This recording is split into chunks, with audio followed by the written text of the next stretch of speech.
BSSS Rhythm. BSSS Rhythm. BSSS Rhythm. Hey everyone, this is me Priyanshi from the BSSS Rhythm and welcome you all to the BSSS Rhythm YouTube channel.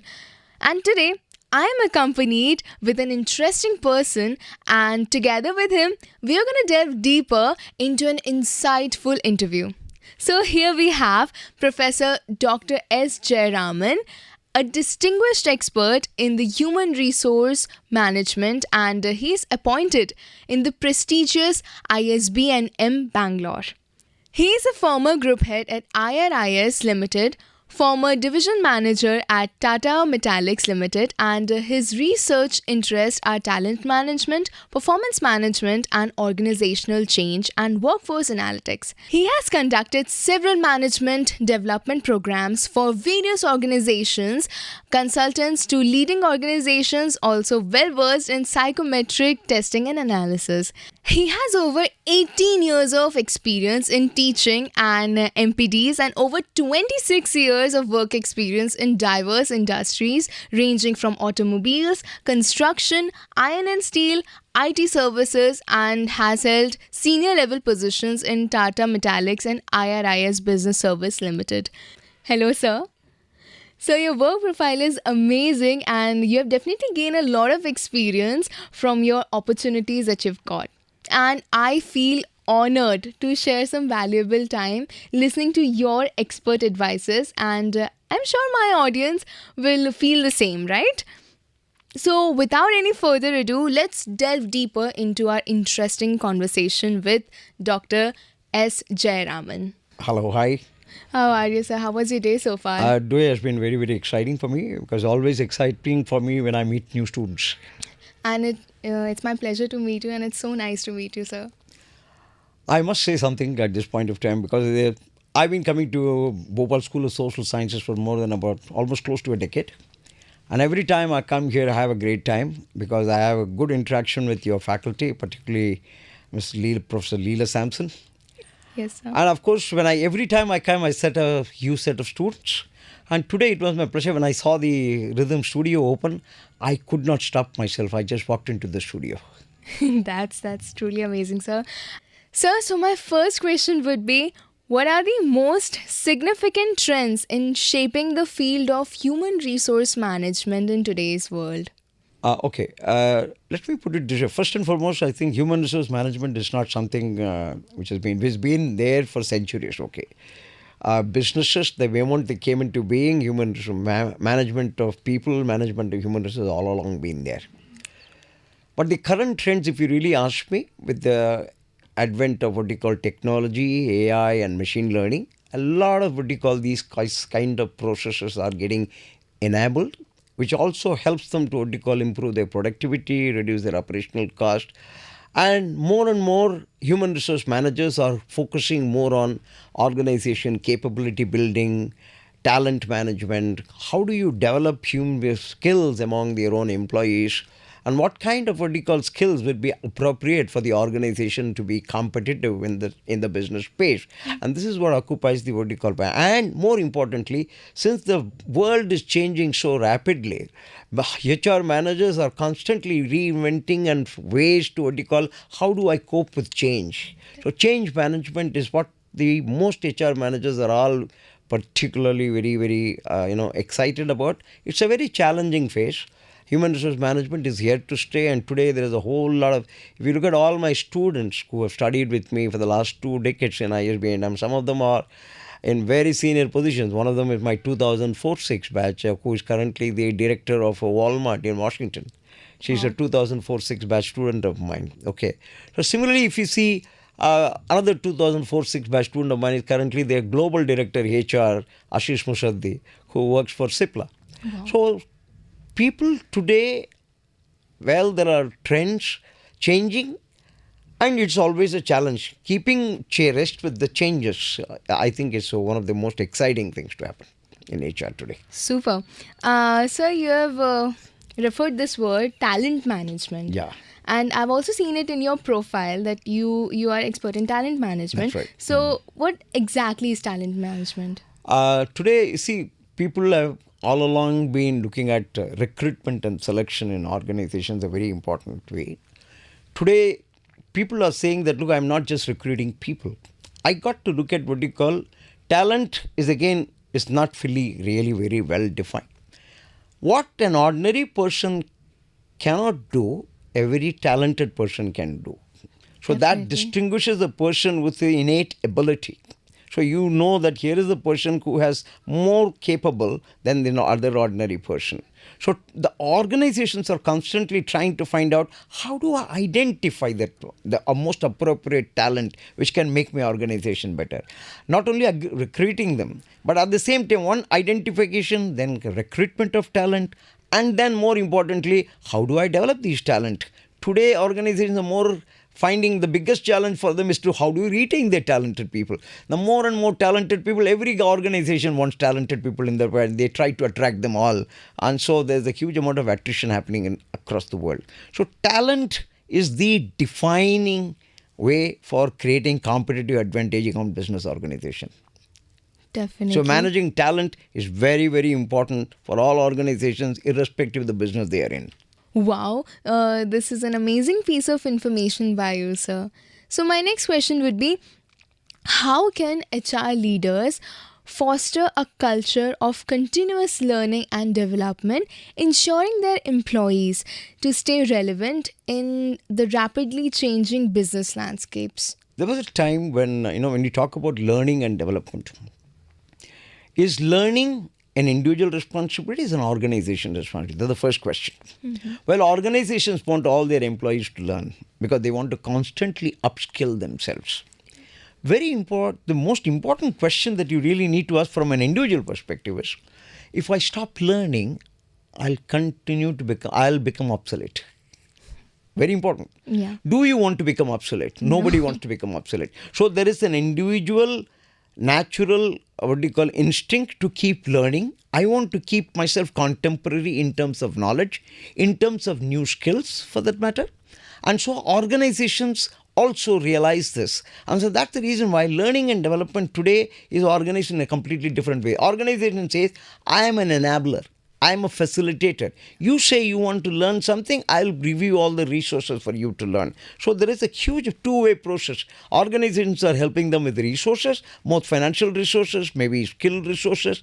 And here is an individual who wants to learn. So adult learning is always self-motivated learning. Nobody forces you to learn. I want to learn because I want to grow. I want to do well. And so I think learning and development is a continuous process in organizations today. And learning and development across organizations today is really an initiative, not only from the organization point of view. As an organization, I create the necessary environment for people to learn. Yeah. And provide the resources. Yeah. It is now for the individual to take the next step in terms of what you call learning. Because without learning, you cannot grow. Amazing, sir. That is exactly what we need today.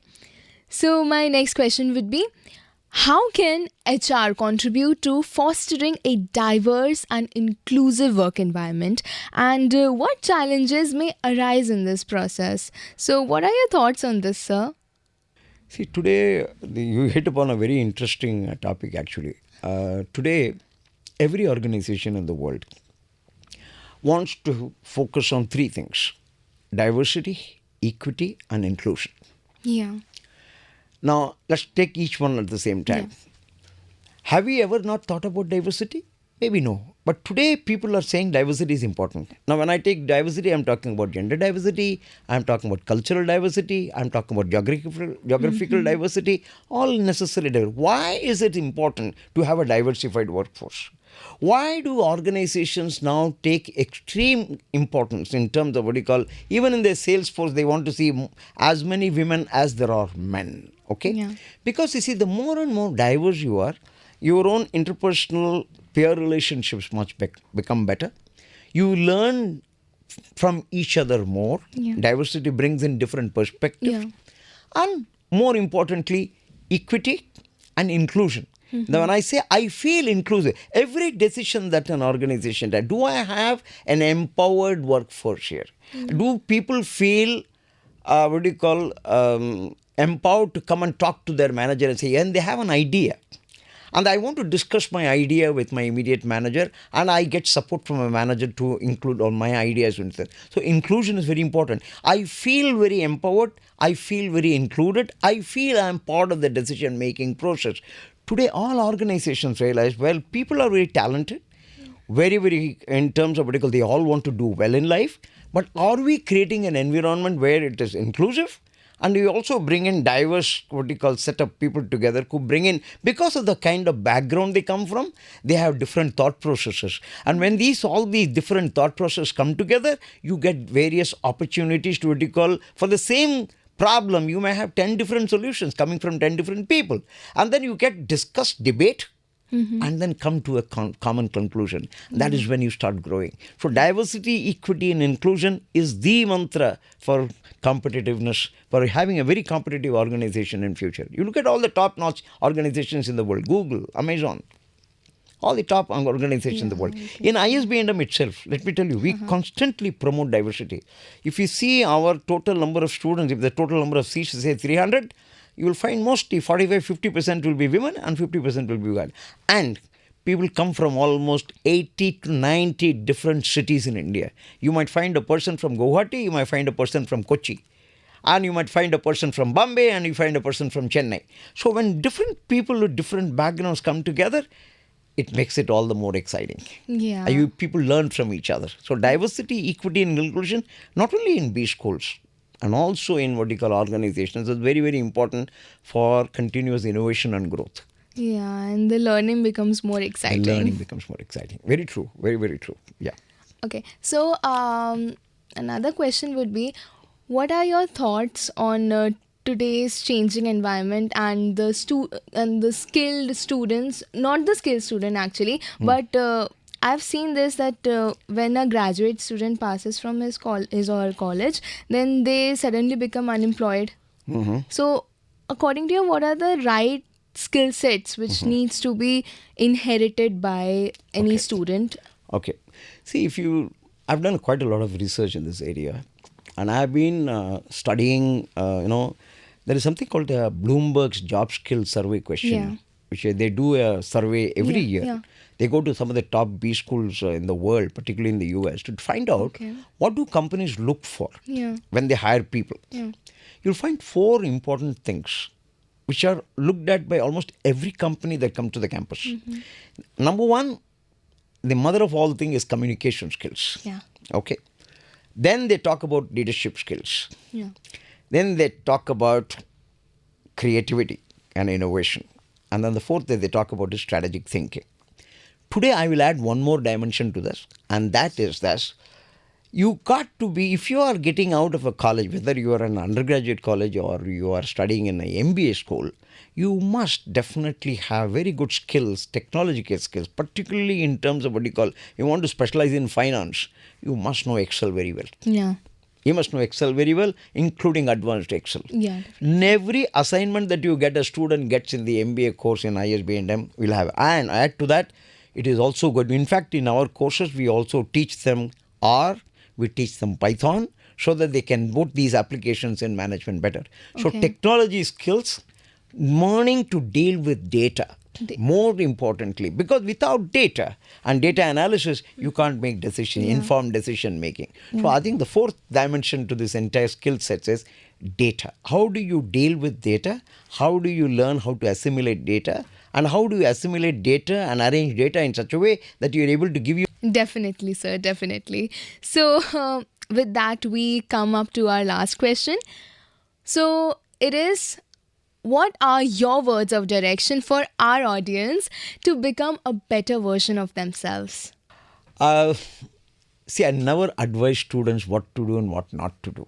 I don't believe in advising them because students are very smart today. They know exactly what they want. Definitely. My sincere advice to all students is to be, first of all, fearless. Okay.